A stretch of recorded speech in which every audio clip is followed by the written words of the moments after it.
Before I start this video, I want to say that I am by no means a financial expert, advisor, or anybody who should be dictating how your money moves.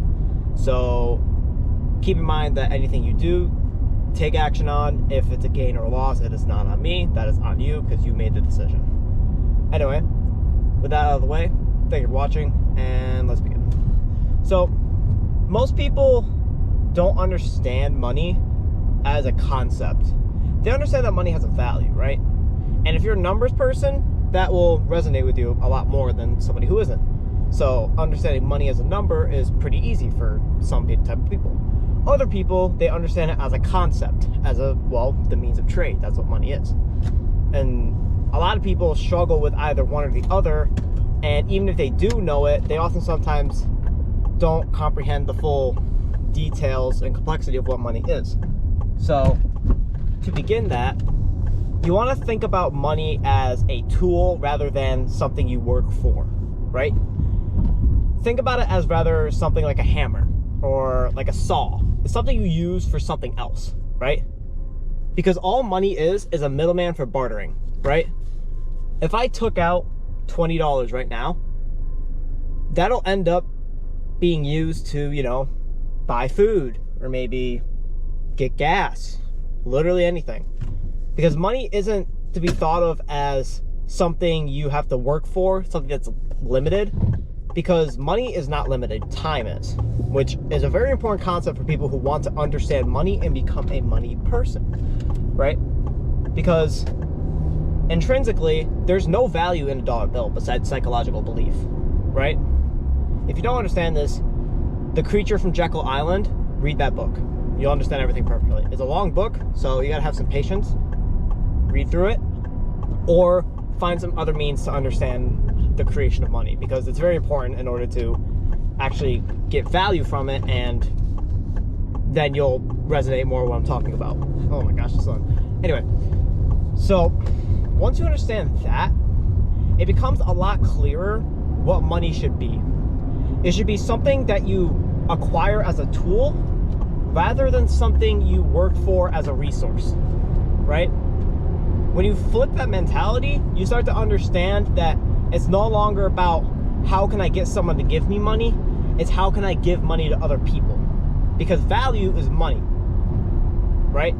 That's why you can go and buy, a consultant. That's why you can go buy food. That's why you can go buy gas, because money has value.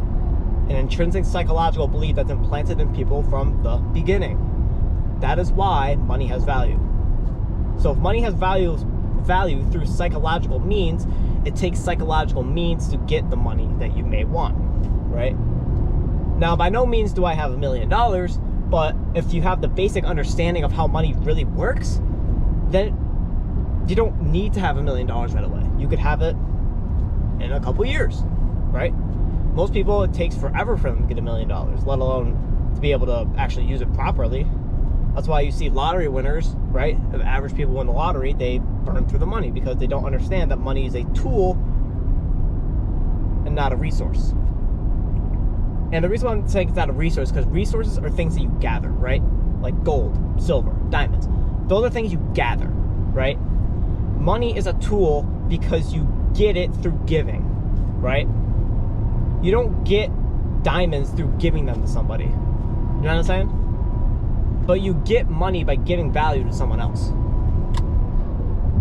You understand what I'm saying? It's a little complicated, so if you don't, that's fine. I'd recommend maybe either rewatching this or finding some financial advisors out there who maybe have the ability to who have the ability to resonate with you, right? And maybe because maybe for you, something doesn't click psychologically through my speech, but someone else's. Totally fine. That's how normal people are. Some people understand others, some people don't. Nothing wrong with that. But essentially, right, now that we understand the basics of money, we'll get that out of the way. Now the next question probably is, well, how do I get it? And that's the wrong question from the beginning. Because, yet again, resources are things that you get. So if you're asking how to get money, you're asking the wrong question. You should be asking, how do I give value? Giving value will lead you to money in the long term, no matter what it is. It could be literally anything. Doing a job, owning a business, doing something online, literally anything. Those concepts, once you start thinking about it and you start getting a plan down, will help you literally get money as a side effect. Plain and simple. There's no way of failing if you're consistent. You know what I mean? It's the same exact principle as going to the gym, right? I'm sure you've heard many people say it, like, oh yeah, go to the gym consistently, teach you whatever. Fine. But the same applies for money. Literally the same thing. And for honestly most things in life. If you do it more consistently, you get better at it. Plain and simple. Just like trying to get by this guy who has rocks, and I don't want rocks on my car. Specifically my windshield. So anyway, sorry, I got sidetracked. But so now we understand two things. We understand the basic principles of money, and instead of asking how to get it, ask how do I create value. Now, how do we apply this to our day-to-day life, let's say? I'll give you a great example. So let's say you want to start a real estate agency, right? Well, first off, you're going to need the money to do that process, which I don't know much about, to be honest with you. I just kind of throw the example out there. So if I say something wrong here, it's not accurate, and you're a real estate agent, please correct me in the comments. No problem. But essentially, you need the money to help get in a space of some sort, unless you're doing it online, which is kind of hard to do, especially for real estate, because most people want it to be personal, all that stuff. Get the person to, or get the foreclosing papers, and that whole process of how to, get a house going. And then you have to be able to make enough commission off that to run an actual business, and then maybe expand and scale, get employees, all that great stuff. So, sorry, I'm in a construction zone right now, and it's like all in one lane, and there's a guy drilling like right by the line, so I had to pay attention because I don't want to kill somebody today. Not on my list. But anyway, so we got that. Let's see here. We got the basics of money, the right question to ask, and how to apply it to our daily lives. And I'm trying to think of whatever questions you guys might have, right? Let's say, I feel really busy and stressed out, right? I'm gonna go with this one. I feel really busy and stressed out, and I want to make time in my day to be able to apply this, like maybe you're already doing a couple of these things, right? Maybe you already have like an idea of some sort of how money works, but you just are unable to do it because maybe you're a doctor and you're working fucking 1 trillion hours a day and fucking like unpaid lunch and all that crazy stuff. Because honestly, I give my respect to doctors and nurses, because like that's gotta be hard as fuck to do. Like, I mean, imagine having to go to work for 13 hours like daily. I'm pretty sure maybe even weekends too, if I'm not mistaken. And then after that, you have to fucking go home for like 3 hours and try to, if they're in a relationship, try to maintain a healthy relationship and do all that fun stuff. Fuck that. Also, fun fact, infidelity is actually like one of the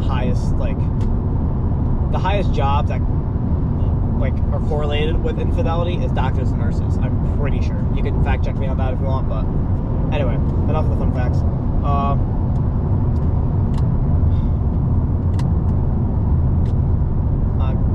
Oh yeah, so if you're busy and stressed out and you want to get this in your life, what I would say is weekends, if possible, right? Because a lot of people, they don't work on weekends, or they work less hours. And I know it kind of sounds like, oh, I have to do more work on the weekends, but the issue is that it's not work if it's your own creation, right? Because you're creating something. You're making something that you truly believe in. It's not like you're creating something for someone else. Because right now, I'm creating a video that I truly believe can help people, right? That's not like something that's not felt as someone else's and your own, or rather, somebody else's or your own. It's a creation of both, right? And that's probably what a lot of doctors and nurses actually feel. They feel that they're creating value for somebody else. And that's a great thing. Like, don't get me wrong. But when you actually create something for yourself, you start to understand that you have to actually put a lot more discipline and belief into yourself in order to grow as a person. So, with that being said, I think I've covered everything that I really can do. But if you have any suggestions, any questions, write it down in the comments, because either me or some commenters, if hopefully they're real and not AI, because trust me, you go down there, maybe hit somebody up, answer a question, or maybe ask a question yourself, right? Maybe I'll answer you if I either remember that I said this or I look at the video at some point. But anyway, that's gonna be it for me today. So thank you all for watching, and if you could, like, comment, subscribe, do all that fun stuff. I mean, you've probably heard it 1,000 times, so I won't banter. And that's about it. So have a good day.